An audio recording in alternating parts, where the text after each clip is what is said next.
Hey guys, welcome to another video. Blessings here today.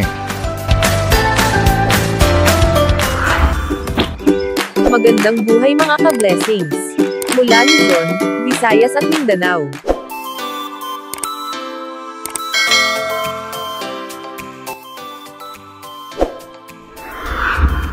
Good news mga ka-blessings. Dahil ang payout po ng cash grants para sa mga beneficiaries ng Conditional Cash Transfer Program o Pantawid Pamilyang Pilipino Program ng DSWD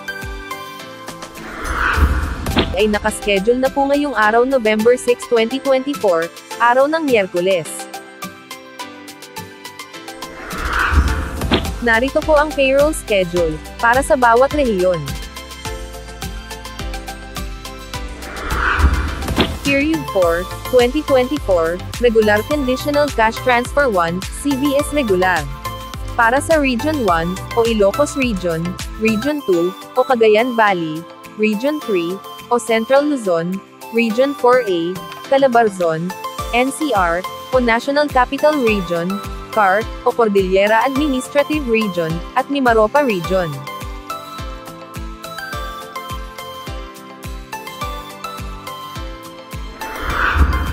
Ang monitoring period po ng P4 ay mula sa buwan ng Agosto hanggang Setyembre.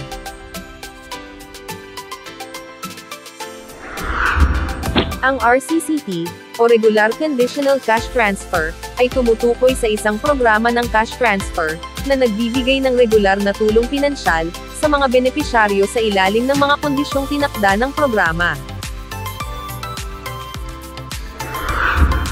Ang CVS, o Compliance Verification System, ay ang proseso kung saan sinusuri, ang pagtupad ng mga benepisyaryo, sa mga kondisyon ng programa.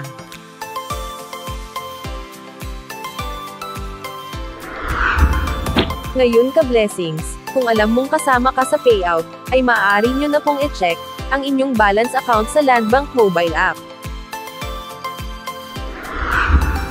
Antayin lamang kung pumasok ang inyong cash grant sa inyong account, dahil tuloy-tuloy po ang credit team ng Landbank sa inyong mga account. Ngayong araw din ka-blessings, November 6, 2024, araw ng Miyerkules, ay maaari na po kayong mag-withdraw sa ATM withdrawals sa mga piling Landbank servicing branches na malapit sa inyong lugar. Keep safe always mga ka-blessings. God bless po. Ang Pantawid Pamilyang Pilipino Program o 4Ps ay programa ng pambansang pamahalaan na ipinatutupad ng Department of Social Welfare and Development o DSWD sa pakikipagtulungan sa iba't ibang ahensya gaya ng DepEd, DOH, DILG, at sa mga lokal na pamahalaan. Pinagtibay ang programa sa pamamagitan ng pagsasabatas nito bilang Republic Act 11310. Ayon sa batas, ang 4Ps ang magiging pambansang stratehiya upang mabawasan, at kalaunan ay puksain ang kahirapan sa ating bansa. Ang 4Ps ay namumuhunan sa human capital ng mga mahihirap na sambahayan, sa pamamagitan ng pagpapabuti sa aspeto ng kalusugan, nutrisyon, at edukasyon ng mga kasapi ng programa.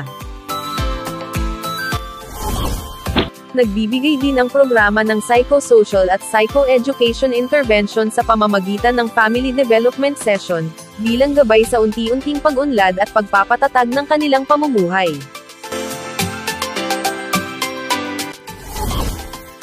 Noong ika-17 ng Abril taong 2019, isinabatas ang RA 11,310, na mas kilala bilang An Act Institutionalizing the Pantawid Pamilyang Pilipino Program o 4Ps Act.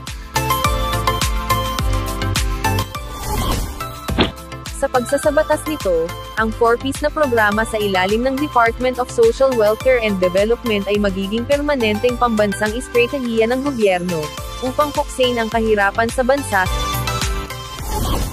sa pamamagitan ng pagbibigay ng tulong pinansyal sa mga mahihirap na pamilyang Pilipino, upang mapabuti ang kanilang kalusugan, nutrisyon, at edukasyon.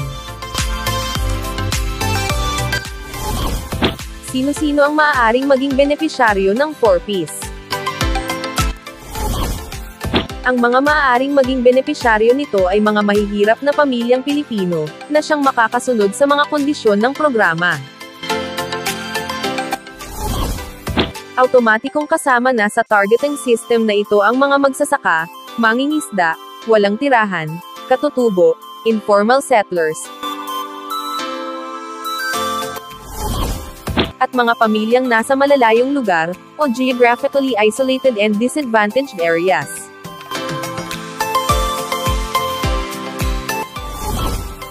Narito ang mga batayan ng isang pamilya na maaaring makasama sa programa. Dapat mayroong 0 hanggang 18 taong gulang na miyembro ng pamilya. Ang mga batang nasa edad 6 hanggang 18 ay kailangang naka-enroll sa paaralan. Mayroong miyembro na nagbubuntis sa panahon ng rehistrasyon.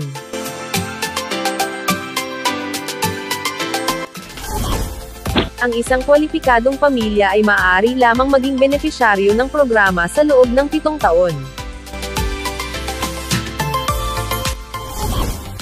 Paano makasama sa Pantawid Pamilyang Pilipino Program o 4Ps? Ang mga benepisyaryo ng programa ay pinipili sa pamamagitan ng National Targeting System for Poverty Reduction o listahanan.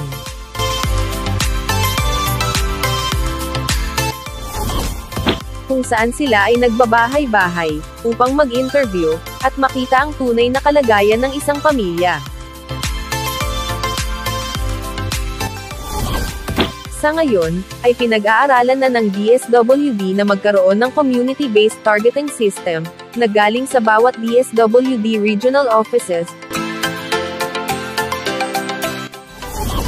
para madaling matukoy ang mga kwalipikadong benepisyaryo ng Pantawid Pamilyang Pilipino Program o 4Ps.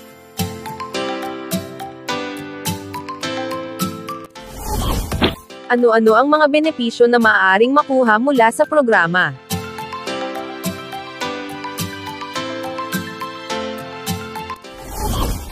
Sa ilalim ng 4Ps Act, ang mga benepisyaryo nito ay makakatanggap ng mga sumusunod.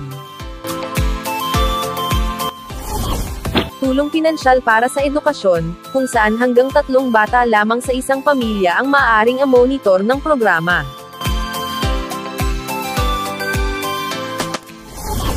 Mula sa daycare at elementarya, ay makakatanggap ang mag-aaral ng 300 piso kada buwan, sa loob ng 10 buwan na may pasok.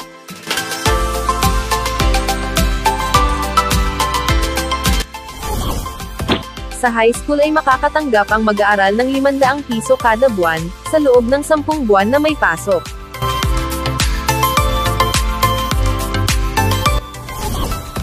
Sa senior high school makakatanggap ang mag-aaral ng 700 piso kada buwan, sa loob ng 10 buwan na may pasok. Makakatanggap din ang mga benepisyaryo ng tulong pinansyal para sa kalusugan, kung saan ang halaga nito ay nakatalaga kada isang pamilya, at hindi nakadepende sa bilang ng mga miyembro nito. Maraming salamat po mga ka-blessings.